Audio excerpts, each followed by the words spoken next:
There's a town that doesn't appear on modern maps. It's a place so shrouded in mystery and dread that even the bravest souls dare not speak its name. It's called Larkspur.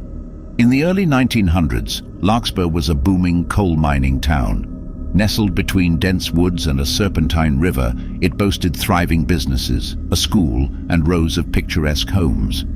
Eliza Thornfield, a young journalist in 1950, came across an old newspaper clipping about Larkspur's annual harvest festival from 1925. Intrigued by the mention of the town, which she'd never heard of, Eliza decided to visit Larkspur for a feature story. Her journey took her deep into the countryside. The asphalt gave way to gravel, then to mere dirt paths. Dense forests surrounded her, with the occasional deer darting across her path. By evening, she arrived at what should have been Larkspur, but the sight that greeted her was unexpected. The town, or what remained of it, lay in ruins. Buildings were either burned to the ground or collapsing from decay. The eeriest part was the silence. It felt like the very air was holding its breath. Setting up camp in her car, Eliza decided to explore at first light. The next morning, armed with her camera and notebook, she ventured into the heart of Larkspur. The schoolhouse, though dilapidated, held desks, chalkboards, and even a few scattered books, as if classes had been interrupted suddenly and never resumed. Nearby, the town's church, with its stained glass windows surprisingly intact, held rows of dusty pews and an old Bible open to the Book of Revelations. Hours turned into days as Eliza photographed and documented the town, but it was on the third day that she stumbled upon the diary of a certain Clara Milton, dated 1926. The diary chronicled the daily life of Clara, a teacher in Larkspur. There were tales of love, heartbreak, and the joys of the harvest season. But as the pages turned, the tone grew darker. Clara began mentioning strange occurrences. Miners claimed to have unearthed an underground cavern filled with bizarre symbols. Townsfolk reported seeing strange figures in the woods. Livestock started disappearing. The last entry, dated October 31st, 1926, read, "The ground trembles, darkness consumes the day. They have come, God help us." The diary ended abruptly. Eliza felt a chill run down her spine. The diary's entries seemed to suggest a connection between the town's sudden demise and whatever lay in the underground cavern. Mustering courage, she decided to visit the mines the next day. The entrance was overgrown with foliage. As she ventured deeper, the air grew colder. Eventually, she found the cavern described in Clara's diary. The walls were adorned with symbols resembling a mix of ancient Celtic and Norse runes, all encircling an intricate carving of what looked like a portal. While Eliza examined the symbols, she began hearing faint whispers. Panicking, she fled, but as she emerged from the mine, she found the town transformed. Larkspur was alive. Children played in the streets, coal miners returned from their shifts, and townsfolk greeted her warmly. Confused and scared, she sought answers and was led to the town's elder, Mrs. Hawthorne. Mrs. Hawthorne explained that Eliza had crossed into the echo of Larkspur, a snapshot of its final days. The town, she revealed, had disturbed ancient beings through their mining activities, beings that existed between realms. Larkspur's attempt to harness the power within the cavern had led to its downfall. Now the town was trapped in a loop, reliving its last days endlessly. Eliza was desperate to leave. Mrs. Hawthorne, taking pity on her, revealed a ritual that could send her back. But it came with a price. Someone from the echo had to willingly take her place. Clara Milton, having read her own diary found by Eliza and longing for release from the cycle, volunteered. The ritual, conducted at the very mine where it all began, was intense. As the symbols in the cavern glowed, the realm shift began. Eliza found herself back in the decaying ruins of Larkspur, the echo fading away, with Clara's diary her only proof of the experience. She returned to her city, her story dismissed as fiction. But every year, on October 31st, she'd find a single Larkspur flower outside her door, a silent thank you from Clara. Over the years, the forest consumed the remnants of Larkspur, leaving no trace of its tragic past or its mysterious echo.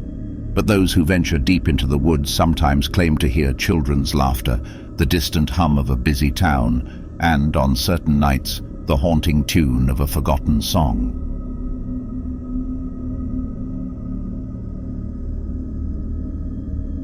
Growing up, there was an old, derelict playground behind our neighborhood, overgrown with weeds, rusting swings swaying eerily in the wind, and a dilapidated slide that had seen better days. The playground had been abandoned for as long as anyone could remember. The place had an air of melancholy, and children would often dare each other to venture there after dark.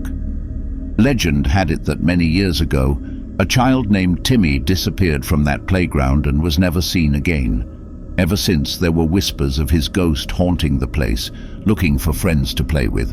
One evening when I was about 14, my friends dared me to spend an hour there alone after sunset. The bravado of youth on my side, I accepted.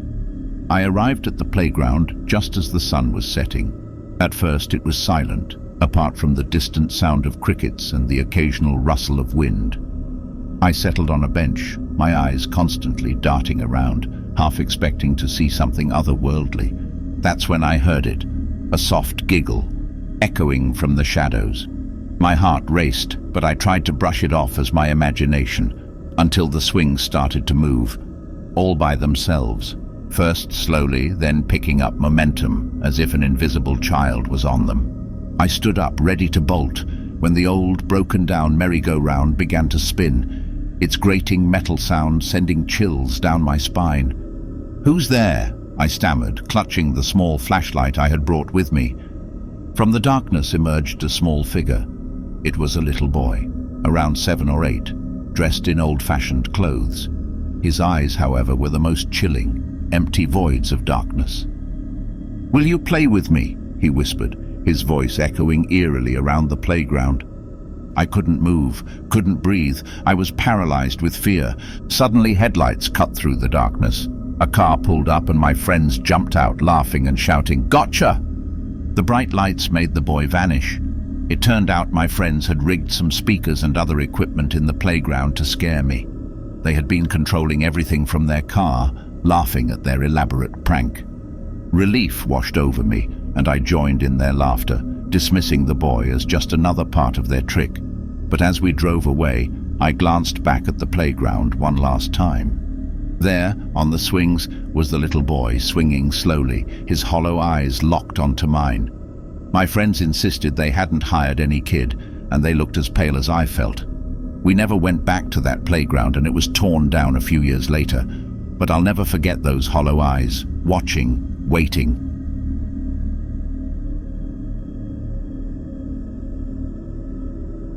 Rain streaked down the windows of the old Victorian house as Anna sat in her late grandmother's bedroom. Her family had recently inherited the sprawling property, and the task of sifting through decades of belongings fell on Anna's shoulders.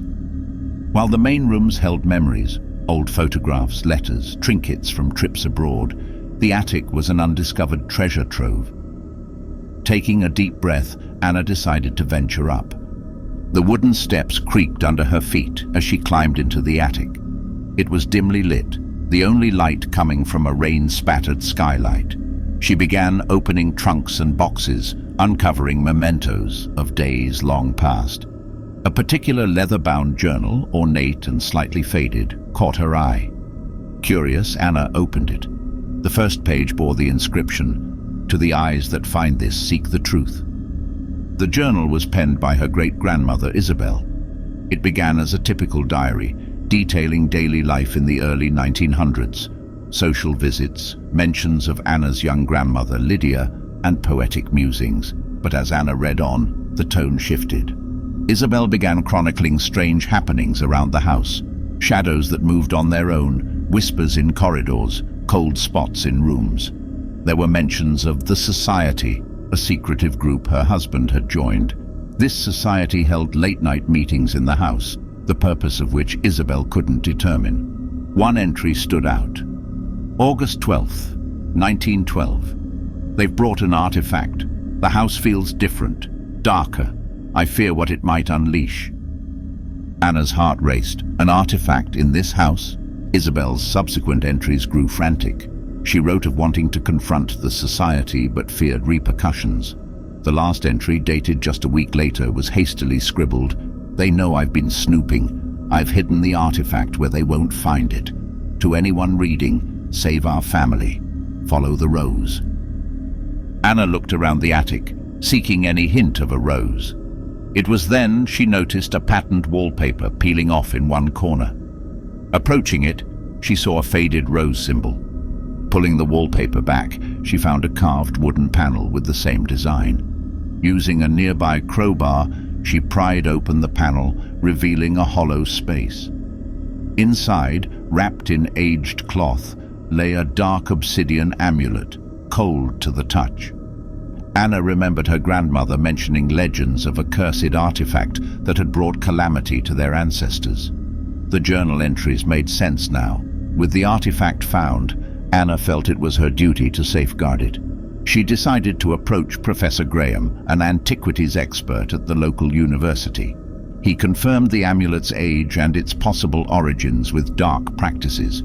The best way to nullify its influence was to return it to its place of origin. Piecing together hints from Isabel's diary and Professor Graham's knowledge, they determined the amulet's origin, an ancient crypt deep within the Carpathian Mountains. Anna embarked on a journey to these mountains, guided by a local named Dimitri. They faced treacherous paths, dense forests, and legends of creatures that stalked unwary travelers. But Anna's determination was unwavering. After days of travel, they reached the crypt. Carvings similar to the amulet adorned its entrance. Inside, amidst the eerie silence, Anna found a pedestal where the amulet once rested. Placing it back, the ground trembled, and the crypt's atmosphere shifted from oppressive to calm. Exiting the crypt, Dimitri, who had been wary of this mission, acknowledged the bravery Anna displayed. With the artifact returned, Anna felt a weight lifted off her family. Returning home, she safely stored Isabel's journal and penned an edition, detailing her journey and the artifact's return. It served as a testament to future generations, ensuring the amulet's dark history would never be forgotten. Years passed, and Anna became a legend within her family. Her story, while sounding fantastical, was passed down, ensuring the deeds of the past remained alive. The old Victorian house, once shrouded in mystery, stood as a symbol of a family's journey from darkness to light. Well, there you have it, folks. A tale that might just keep you up tonight. If you dare to hear more stories that go bump in the night, you know what to do. Hit that subscribe button and ring the notification bell so you won't miss out on any of our haunting adventures. Give this video a thumbs up if it sent a chill down your spine, and share it with those who could use a little scare. Remember, some stories are just tales, while others, well, let's just say you might want to keep that nightlight on. See you in the next video, if you dare. Until then, sweet nightmares.